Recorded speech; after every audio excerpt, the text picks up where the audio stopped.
Think I go down to Venice Beach, bury my head down in the sand.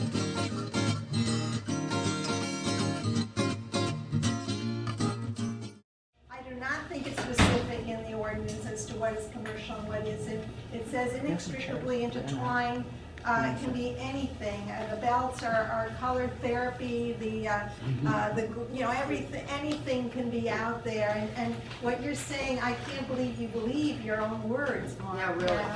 Yeah, I don't believe you believe your own words because it's so vague in this ordinance. There's so much commercialism going on there, and anybody can stick a cross on a factory, jewelry, and say that this is, and at least make them do that. But there we see factory stuff upon factory stuff upon factory stuff. I want to answer that for you. And as Maybe far as, the police Hold would on, have more hold on, chance. as far as Ma'am. inextricably intertwined, I can read that definition and I can go to you and say, you know what, your hula hoop is not a philosophical, political, social, or ideological message. I'm sorry. Okay, so it's defined enough where I can go and say, I'm sorry, the coffee mugs that you're selling are inextricably intertwined with the philosophical, social, political, or ideological message. Okay, so it is kind of definitive. Yes, it isn't because we could debate, and that's what the court's for. I could come and cite you and say, you know what, I'm sorry, your hula hoop with a cross isn't going to cut it, and then we'll go to court and we'll have the judge decide. I think the police are doing a wonderful job, and and their main job is to keep people from killing each other and so on. And I'm really, without you people, the boardwalk would be a total wreck. But this part, this commercial stuff, is not. Let's face it, it's not. And you got to remember too, the commercial part of it was out of Rec and Park's office and was an administrative ticket. Right. Okay, it wasn't a criminal offense. It wasn't an infraction that you go to court on. You go to a hearing board. So to answer your question, have we? Yes, we've started. You are started, starting. I yes. appreciate that. As of the day after the injunction. Right. I saw a hand over here. Let's go over here, then we'll go over here, and then we'll go back over there.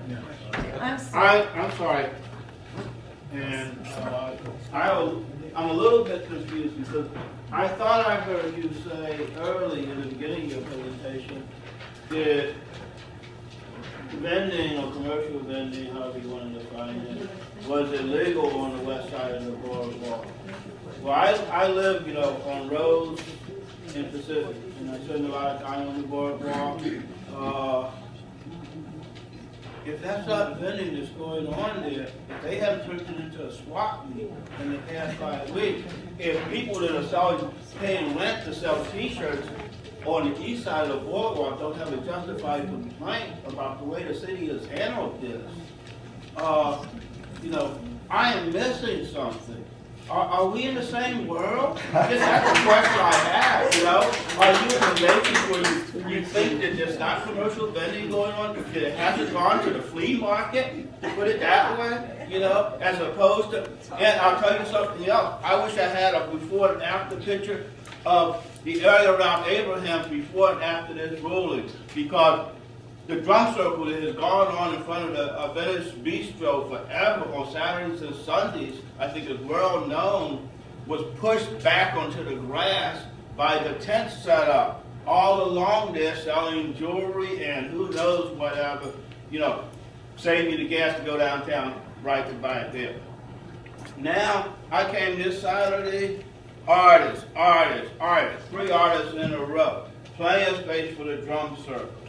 So, I hope now, if Park and Recs has not been doing a job with their enforcement, the administrative enforcement, and they certainly haven't, they've encouraged, frankly, in my opinion, commercial vending. If it's now in the police department, you guys do such a good job on policing up, tickets on people that park the wrong way, for instance, in the parking lot. I hope that you will be enforcing, and I won't see people dragging jewelry from downtown to sell but at the same time, Venice sir, at the same time, you have to remember, I'm not an artist, okay? Right. So if I walked up with you in the iZone and I'm looking at your goods, and I really can't determine, if it's predominantly handmade, inextricably intertwined with your message, I may not take enforcement action.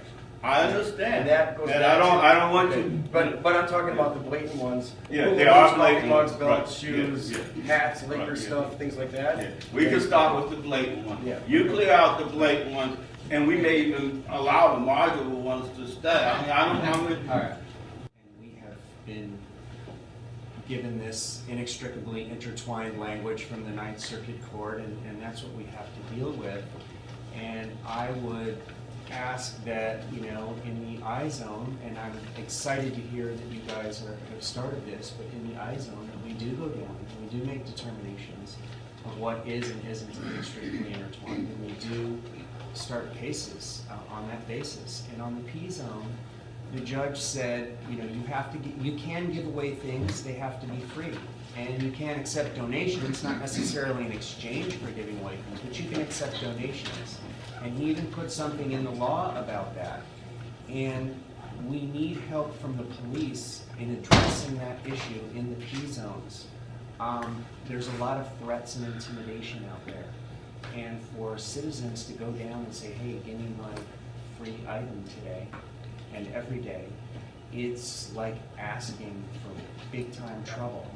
And so the only people that know who can address this are the police. And I know you guys are understaffed, but we need help addressing this. There are ways in the P zone and in the I zone to address this within the language of the ordinance.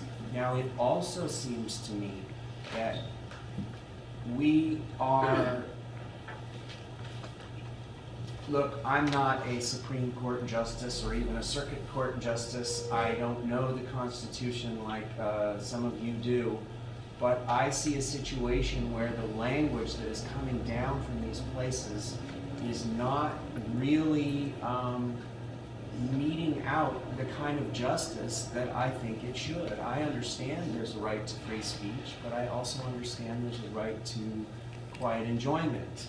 And there's a right to make a living, you know, with your business and not have people set up on public property and unfairly compete. And it seems to me that the other front would be to work on, with the courts, language, take these cases maybe further. And I don't know where the resources are at, but we need help. We need to, you know, it's great for Judge Pragerson to say, well, no, you know, we're not going to go with the standard in New York, we're going to go with the Ninth Circuit Court's standard inextricably.